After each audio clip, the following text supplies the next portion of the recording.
Well, Jim, speaking of package deals, we're going to get to Raw, but I want to talk about one specific segment from Raw first, if you don't mind. Not to take the complete review out of context, but it's been a package deal for a while that the two world championships WWE had merged together. The undisputed Universal Champion, which has been Roman Reigns for a considerable period of time now. Last night on Raw, as we are recording, Triple H with the big announcement, a new belt. The Undisputed Championship will now be disputed.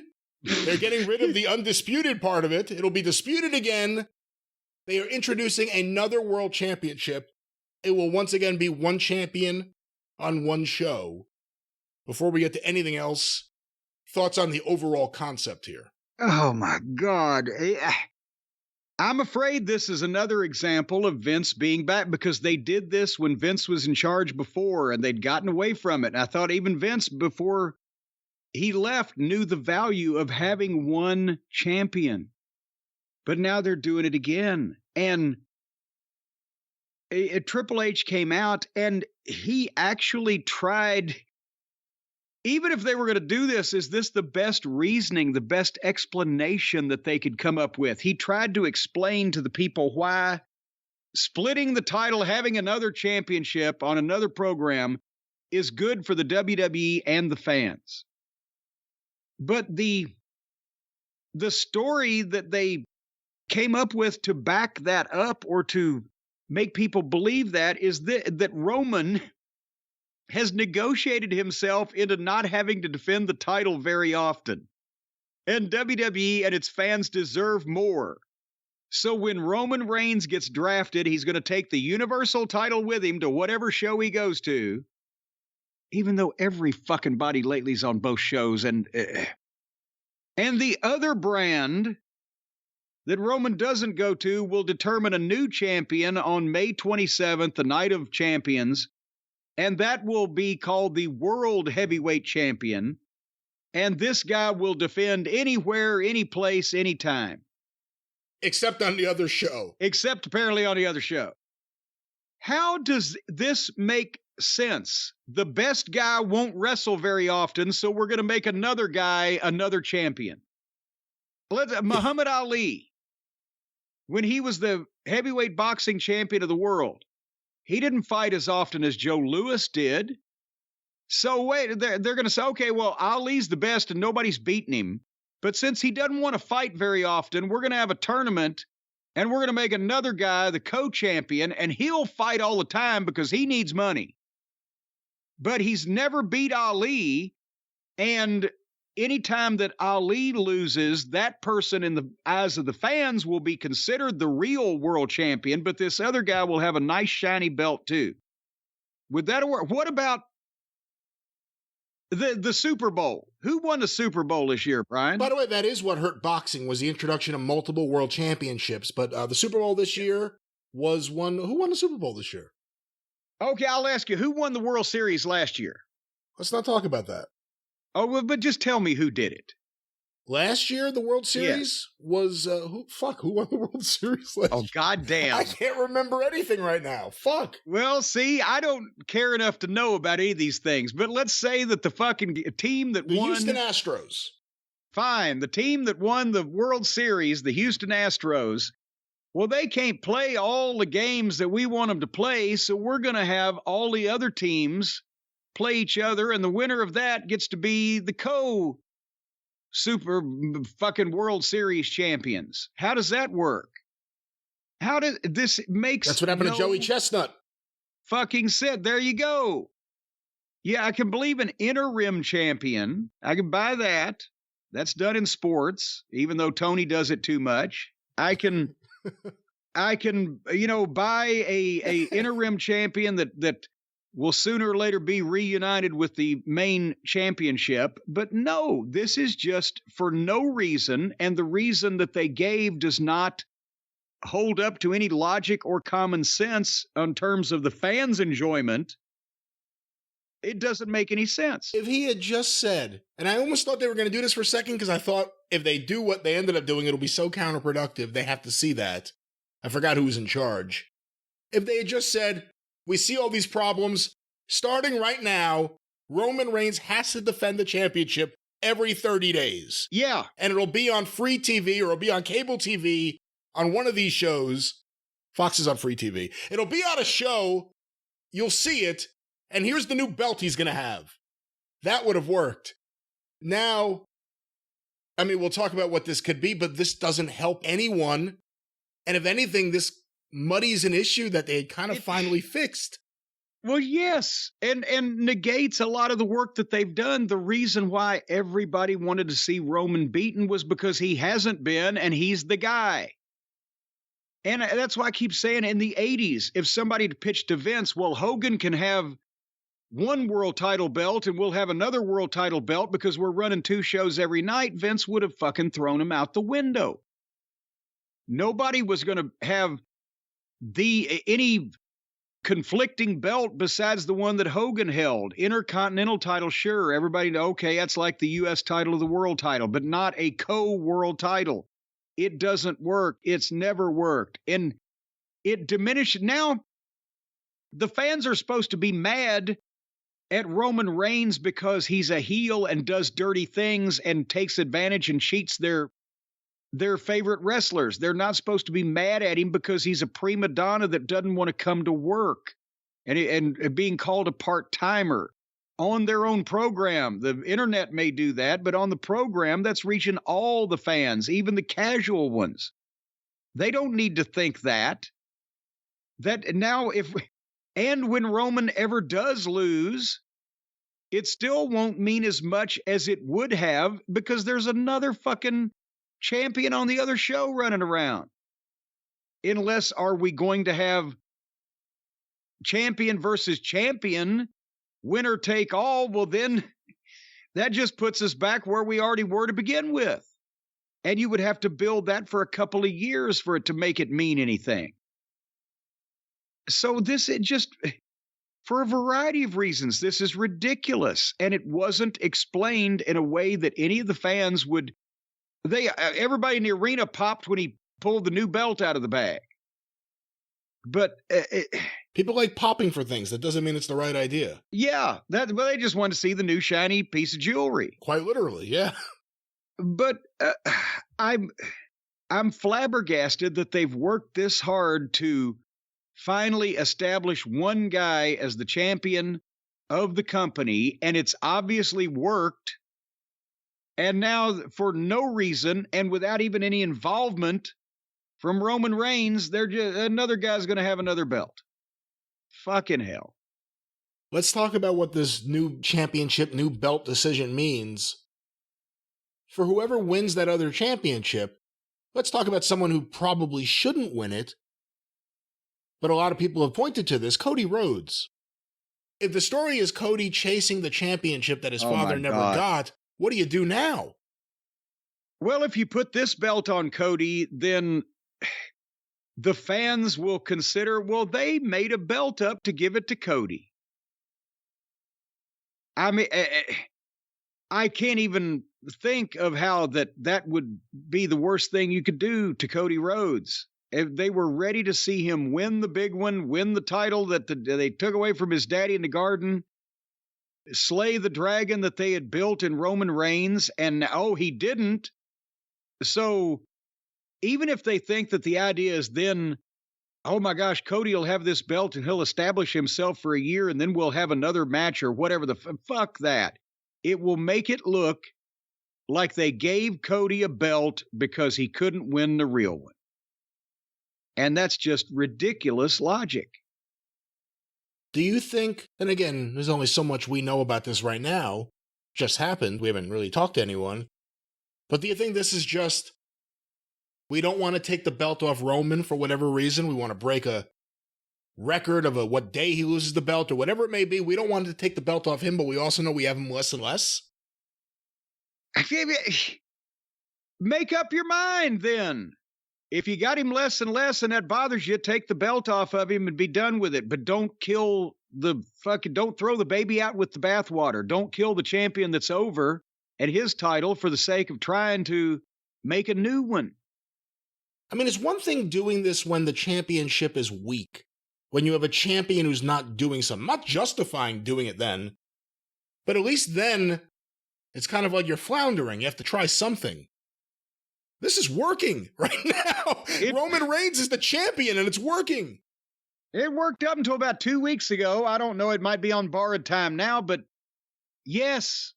And they have spent a long time to get here to this point. And that this harms all major championship reigns they're going to do from now on, because again, what the fuck? If a guy can be champion for 3 years without being defeated or whatever the fuck, but then they just make another title belt up and say, okay, somebody else can be another champion, then it doesn't make any sense. And I don't know why they think that they have to have the world champion specifically on TV every week. They need star power. They need entertainment value. They need something happening on this program. But it doesn't have to be the world champion. It was better when you didn't see the world champion wrestle except on pay-per-view and you only saw him come out and talk every so often. Then that creates more demand for that guy. And that doesn't wear out your world champion. Let everybody else fight amongst themselves to see who gets to that point. That's fine. So if they make up a new one and he's defending, as they said, fighting anytime, any place, anywhere, then he's just going to be one of the fucking guys, and Roman Reigns is still going to be special because he has the real title that nobody's ever beat him for. But in the process of having all this happen, he's going to be diminished somewhat because they're knocking him, calling him a part-timer, and fucking calling attention to the fact that even though he has been champion for almost 1,000 days, he's defended it 20% of the amount of times that most previous champions have. So it's a lose-lose. It's brilliant.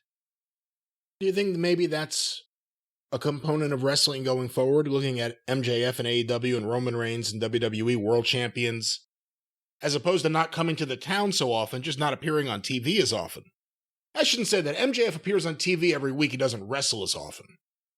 Well, sometimes, it might not be that he needs to be on although again, they're so short of talent. At least you got a guaranteed segment. But, the world champion can be talked about. The world champion can be featured in video packages. The world champion can be involved in a variety of things and be the center of attention without even being on the program, by virtue of the fact that everybody wants him and he's the guy.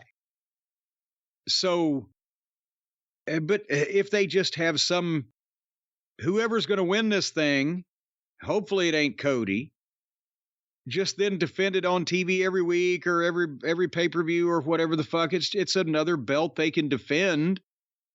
But even this blasé fan base that's been told not to care about anything too much or believe in anything or take anything seriously, even they've got to be rolling their eyes at this, don't they? I don't even mean the smart fans on the internet. I mean just the average they got another world champion? And who are you supposed to put it on, like you said? Like, I think it would hurt someone like Austin Theory or Braun Breaker if you brought him up and did something like that. It would hurt these young guys to have a new championship with no credibility. Yeah. Cody's the wrong pick, and we've discussed the reasons. Right. I'm sure Brock don't want it, and he's part-time anyway. Yeah, he's working the Roman Reigns. He invented the Roman Reigns schedule. Yeah, is this the Seth Rollins Memorial Belt? God, no. God, no. Please, no. Unless it means he'll be on TV less. But he won't be. No, he'll be on TV more. So no, can't do that. So, okay, there you go. So it can't be a young guy because it's a brand new belt. You need an established name to make it legitimate, much as we talked about earlier when Vince wanted Brett to work with Steve Austin and make him look competitive. You need to have a star that makes the belt. Brock Lesnar ain't going to take it. He ain't going to work a regular schedule. It'd be the worst thing in the world to give it to Cody unless they intended to, as I said, unify the thing down the road. And even then, that'd be stupid because they're already there. What do you think of Damian Priest? Well, no, because then that would That would just make it look like they gave a belt to a guy on the card, because I like Priest. I'm a fan of his, and he's coming along, but he's never been viewed as a single world champion. And suddenly to do that, that would be like a Theory or another young guy. If a Randy Orton was ready to come back, how about that? That might work. I mean, it's still not a good idea, but Randy Orton is a guy who could certainly, he has the name value, the recognition, the star power, and he can work with anybody. So he could make something out of it, but I don't know. After that, again, who I say? Owens and Zayn are tag team champions. Oh, and the other question is, if Roman Reigns is still going to hold on to the belt for the foreseeable future, at least through SummerSlam, let's say, but maybe beyond that, does that mean this title is going to change hands more often? Or are you going to also have another champion who, like Gunther with the Intercontinental belt, to establish the championship, is going to hold the belt for a while? Well, you would also think that if this belt is being defended 2 or 3 or 4 times as often, that it would probably change hands more quickly. Which, once again, would be a problem with establishing something as being a really important thing if it's just a hot potato that everybody can have. But then if they end up with a long-term champion, like you said, well, then they're in the same fucking position. Yeah. Almost like an irrational old man made this decision. Almost. Well, Jim, perhaps you're someone who works for an irrational old man. Perhaps you're someone who's told, get out of this building, by someone working for an irrational old man. Maybe you just need to sue. Well, in that case, I know exactly the person of which you can pick up a telephone, punch in the numbers, and get a response at the other end, and it will belong to this man. Call Stephen P. News.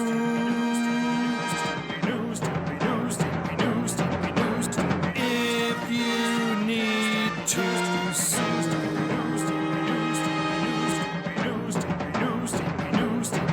An outlaw mud show or two. Those are the rest. And you know, let me just ask you this, Brian. You've heard that it's a very charitable thing, a very Christian-like thing to take care of the least of us, the least amongst us, the poor people, the people with no breaks in life, the people that are deprived, the people that may not have their health. You know, health is everything. Hell, you got to have your health. They may not have their health. They may not have the resources. Stephen P. New sticks up for the little guy. And we want to talk right now to the folks out there listening to us in wherever they may be in their local penal system, whether it be a penitentiary, a jail, a prison, a detention center, or just merely a law enforcement facility. AEW, someplace like that, where people are detained against their will, locked up, and can't leave and be free to pursue a life of religious freedom. Not everybody gets time spent like William Regal. That's right. But Stephen P. New can help you out because he takes care of the little people, including, as I mentioned, all you people I'm speaking to in jails, prisons, and facilities like that. Stephen P. New is taking the entire state of West Virginia to task on the overcrowded, understaffed, terribly horrible conditions jails in West Virginia. He's also taken up for the opioid-addicted babies. He's also taken up for the wrongfully terminated. If your life or job has been terminated wrongfully, you need to call Stephen P. New at 888-692-8084, newlawoffice.com. Brian, when's the last time that your life was terminated early? Like 3 hours ago. Well, that's good. It's you fight back. You have to fight back. That's because you were having to watch Raw. That's your right. life was terminated 3 hours ago. Because I was watching Raw. Yes. So anyway, if you want to sue because you had to spend 3 years of your, 3 hours of your life, 3 years or 3 hours. It felt like 3 years. It felt like 3 years. Of your life watching Raw, That's Stephen P. New, too. Once again, 888-692-8084, newlawoffice.com. Do you think we have a large incarcerated audience? People are listening to us out there. Can you get YouTube and podcasts in jail? Funny enough, we do hear from a lot of our incarcerated listeners, and we... Wait a minute, I don't remember that I've heard from an incarcerated listener. Well, I tell them, I say, Jim doesn't want to hear from you. I'm your friend. What are you doing pissing off goddamn violent criminals? I'm not pissing them off. They like me. You're getting them pissed off at me. What happens. If you have a friend that has gotten a violent criminal pissed off at you for no reason, call Stephen P. New, 888-692-8084. We got a bunch of people in fucking jail listening to us, for heaven's sake. We've got to maintain that audience. It's not their fault they got caught. You know how they watch WWE pay-per-views? On the jailhouse cock!